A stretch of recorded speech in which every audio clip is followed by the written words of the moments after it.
Mayong adlaw, katawhan sa Dios sa Archdiocese sa Osamis. Sa ngalan sa atong talahuron nga Arsobispo, si Archbishop Martin Sarmiento Khumuwadidi, ug sa kahugpungan sa tibuok kaparian dinhi sa lokal nga simbahan sa Osamis, kini si Reverend Father Eman Pudyutan ang maghatod kaninyo sa ato ang mga pagmamalandong bahin sa Ebanghelyo karong adlaw. Ngaigsoon ko diyan ni Kristo, adlaw karon nga Biyernes, Hunyo 6 sa tuig 2025 ug anaa na kita sa ikapito nga semana sa panahon sa pagkabanhaw. Ug nining adlaw nga Biyernes, June 6, 2025, ako gayud nga pagtimbaya sa tanan nga naminaw karon. Special gid kaayo nako pod nga pagtimbaya sa tanan nga mga debotos sa Sagrado Corazon de Jesus sanglit karong adlaw, First Friday man, ug ang mga debotos sa Sagrado Corazon de Jesus moadto gina sila sa simbahan magampo sa kaning nobinahan ug mag-holy hour unya moattend sa santos nga misa. Busa sa tanan nga debotos sa Sagrado Corazon de Jesus, maayong adlaw kaninyong tanan. Ako usab nga pagtimbaya sa tanan nga mga magtutudlo, both in public and in private. Special pud nako nga pag-mention ang mga magtutudlo nga sakop sa pamilya sa Archdiocesan Commission on Education. Sanglit sunod semana adlaw nga Lunes, June 9, 2025, magsugod naman ang academic year 2025-2026. Ug akong panghinaot nga ang tanan nga mga magtutudlo o sakop sa staff sa Archdiocesan Commission on Education, mga principals, mga ug ang faculty, andam na 100% or 101% ready na gyud alang sa pagsugod sa academic year 2025-2026 sa June 9 adlaw nga Lunes. Muna nga special po nako nga pagtimbaya sa mga magtutudlo o ang sakop gayud sa pamilya sa St. Vincent's High School sa Bonifacio, Misamis Occidental. Nga gipanguluhan sa ilang principal si Ma'am Nelly Umambak. Ug ako usab nga pag-greet usab sa maintenance sa St. Vincent's High School, si Brad Chito, buutan gikay ni siya. Kada adto nako sa eskwelahan, ug maskim gani dili ko moadto sa eskwelahan pero makalabay ko kani siya, manili gini sa kaayo. Nya gikan po ni siya nagmower sa ground sa school. Nya buutan kayo kay siya mutabang siya dili lang pud sa kalihukan sa simbahan, apan kung naay mga kalihukan sa simbahan, sa parokya, muadto po ni siya og mutabang. Busa kang Brad Chito, salamat kayo sa imong pagserbisyo sa eskwelahan. Ngigsuon, yaning adlaw nga Biyernes, June 6, 2025, arita sa atong ebanghelyo. Nga atong pagakutluon, sumala sa ebanghelyo ni San Juan. Himayaon ikaw o Ginoo. Human sila makakaon, miingon sa Jesus kang Simon Pedro, Simon, anak ni Juan, gihigugma mo ba ako labaw sa imong paghigugma sa uban? Siya mitubag, oo Ginoo, nasayod ka nga gihigugma ko ikaw. Si Jesus miingon kaniya, ati mana ang akong mga karnero. Unya miingon na usab si Jesus kaniya, Simon, anak ni Juan, gihigugma mo ba ako? Si Simon mitubag pag-usab, oo Ginoo, nasayod ka nga gihigugma ko ikaw. Si Jesus mitubag kaniya, ati mana akong mga karnero. Unya, sa ikatulong higayon sa Jesus miingon, Simon, anak ni Juan, gihigugma mo ba ako? Si Pedro nasubo tungod kay gipangutana man siya na Jesus sa makatulo, kung siya gihigugma ba niya? Ug si Pedro miingon kaniya, Ginoo, nasayod ka sa tanan, nasayod ka nga gihigugma ko ikaw. Si Jesus miingon kaniya, ati mana ang akong mga karnero.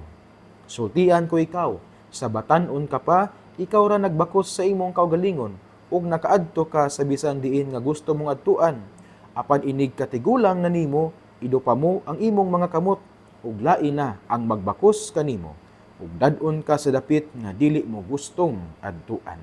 Sa pagsulti niya niini, gipasabot na Jesus kung unsa nga paghiya si Pedro mamatay aron paghimaya sa Dios. Unya miingon sa Jesus kaniya, sunod kanako. Ngaysuon ang ebanghelyo sa Ginoo. Daygon ikaw o Kristo. Ngigsuon ining adlaw nga Biyernes, June 6, 2025, ang atong ebanghelyo atong gikutlo sumala sa ebanghelyo ni San Juan, kapitulo 21 unya bersikulo 15 hangtod sa 19. Din atong nadungog ang dialogo between ni Jesus o ni Simon Pedro. Diin sa maong dialogo, gipangutana ni Jesus si Pedro sa makatulong higayon. Kung si Pedro nahigugba ba gayud kaniya? O niini usab nga pangutana, si Pedro mitubag gayud kang Jesus nga siya nahigugma kaniya. Unya sa laing bahin usab sa ebanghelyo atong nadungog nga gisultian si Pedro ni Jesus sa unsang paagihas siya mamatay aron paghimaya sa Ginoo. Unya ang kamatayon ni Pedro matud sa tradisyon mao man nga si Pedro usab gilansang usab siya sa krus. Pero sanglit ning hangyo man sa Pedro nga he is not worthy to die the same manner our Lord Jesus did. Mauna nga gilansing sa krus pero upside down. Put pasabot nga ang iyang ulo nasa ubos unya ang iyang tiil mo'y nasa ibabaw. Upside down because according to him, he is not worthy to die the same manner sa kamatayon ni Jesus. Pero mga igsuon sa atong pagkamalandong karon, nindot nga atong hatagan og pagtagad. Kini bang giingon ni Jesus? Di ba nangutana man si Jesus sa makatulo kung si Pedro nahigugba ba gayud kaniya? Unya si Pedro mitabag usab nga, "Yes Lord, I love you." Sayod ka sa tanan Lord nga nahigugma ako kanina. Pero niining tubag ni Pedro na ay gisumpay si Jesus. Unsay ingon ni Jesus? Gibalik pud niya sa makatulo. Ati man na pakana ang akong mga karnero. Indot kay mga igsuon, tungod kay kini bitaw nagtudlo kanato sa usa ka elemento sa tinuod nga gugma. Usbon nako, kining dialogo ni Jesus ug ni Pedro about sa gugma, ati man na ang karnero, pakana ang mga karnero, nagtudlo kanato sa one of the elements of a true love. Unsa man? Na ang tinuod nga gugma mo atiman. Usbon nako, true love cares. Gibalik kini ni Jesus. Sanglit miingon man si Pedro nga nahigugma siya kang Jesus, pero unsay giingon ni Jesus? Ati man na pakana ang akong mga karnero. Ngano? To teach us that true love cares. Ang tinuod nga nahigugma or ang tinuod nga gugma muatiman, maantigo muatiman. Kung ato kining dalon diya sa atong kinabuhi nga igsoon, makaingon kita nga ang tinuod nga nahigugma sa iyaang ginikanan muatiman. Bisan na ug ang ginikanan taas na og edad, bisan ug ang ginikanan agakon na lang, bisan ug ang ginikanan makakaon kung hungitan, bisan kung ang ginikanan giango-ango na, bisan kung ang ginikanan naglubog na. Kung ang tinuod nga anak nahigugma, muatiman gina sila sa ilaang mga ginikanan. Well, makaingon ta nga dili obligasyon. Yes, dili man gina obligasyon. Why? Because love is not an obligation. Dili man obligasyon ang paghigugma. Because love is born from our free will. Love is a free choice. You choose to love. You choose to care. You are not obliged to love. You are not obliged to care. We are not obliged to love after all, because love must be born from our free decision to love. Og mao na ang mga anak, hinaut unta gyud ang mga anak, dili lang kay abi kay ang mga ginikanan, taas ng edad, pabigat na siguro, lisod kayo atimanon, sabtunon, pasagdan na lang, no. Daghan kayo karon sa kalibutan, sa palibot, na ang mga daghang kayong mga ginikanan nga nagpuyo nga nag-inusara. Well, makaingon magita nga ingana bagay nagkinabuhi no nga kung maminyo ang mga anak mo they will build their own family, their own home. Pero ang problema is that murag nakalimtan ang ginikanan, dili na bisitaon, dili na pangumustaon. Kung mubisita man gani, mangamusta sa katigayunan, nabahin na ba nimo nabahin na ba nimo ang katigayunan? Murabag daw gitunglo ang ginikanan. Murabag ang giapas sa pagbisita ang katigayunan. Dili man gani mangumusta, dili man gani magdala og mga gasa. Nigsuon, true love cares. Kung nahigugma ta sa atong ginikanan, ato silang atimanon. Hinumdumi nga sa panahon nga kita maglisod pa og lakaw kay gagmay pata nagtuon pa ta og lakaw. Sa panahon nga kita maglisod og istorya mo nang muhilak na lang ta kay wala ta kabulokon sa atong pangayoon. Sa panahon nga kita giagap pa sa atong ginikanan. Sa panahon nga kita mabilar ang atong ginikanan gumikan kay sige taghilak sa mga gabi kay pakanon pa ta. Giatiman kita sa atong ginikanan. You know why? Because nahigugma man sila kanato. And because they love us, they care for us. True love cares. Ang tinuod nga gugma, mo atiman. Sa laing bahin usab, pwede po natong dalon kini sa nga pagtulunan nga ang tinuod nga gugma mo atiman kung diha po sa tuang parokya, sa tuang katilingban. Kaya ang parokya, mo man ang katilingban sa mga matuohon. Ug ang parokya ug simbahan mo man ang lawas ni Kristo. Busa kung kita tinutang nahigugma sa simbahan, kung tinutang nahigugma sa Ginoo nga mao ang ulo sa simbahan, ang simbahan mo man ang lawas ni Kristo, mo atiman tas atong parokya, mo suporta tas atong parokya, mo kana bitong makigtimbayayong tas atong parokya. Mo pakita ta og tabang ug gugma sa atong parokya. Dili kay pasagdan lang nato atong parokya. Dili lang kay talagsa ra ta makita sa parokya. Unya, dili lang pud kay kusog kita mo criticize, mo daot sa atong parokya. Dili man na tinuod nga gugma. Ay tinuod nga gugma bahin sa base ato ang pag-ebanghelyo karon, ang tinuod nga gugma mo atiman.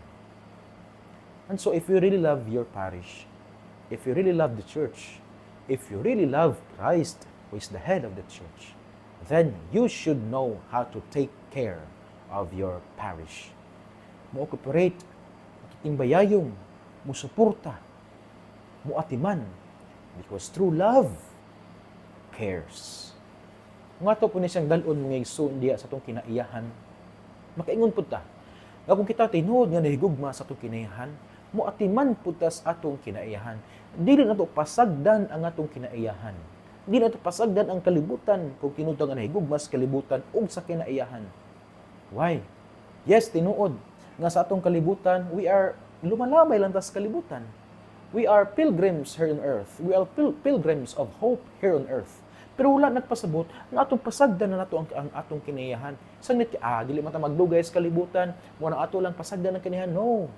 Remember that nature ang kinaiyahan is a gift from God. And nature is willed by God. Why? Kung mabalik ka sa unang libros, Biblia, ang Genesis, gibuhat biya sa Ginoo ang kalibutan. Through what? Or through how? Through His Word. Buot pasabot, gibuot kinis Ginoo. Gihuna-huna kinis Ginoo. Ug sanglit gibuot ug gihuna-huna sa Ginoo, gasa kinis sa Dios alang kanato. Gani kung mobalik tas libro again sa Genesis. Di ba unang gibuhat sa Ginoo ang kinaiyahan, ada sir gibuhat ang tawo. Why? Mao na nga, He prepares a home for man.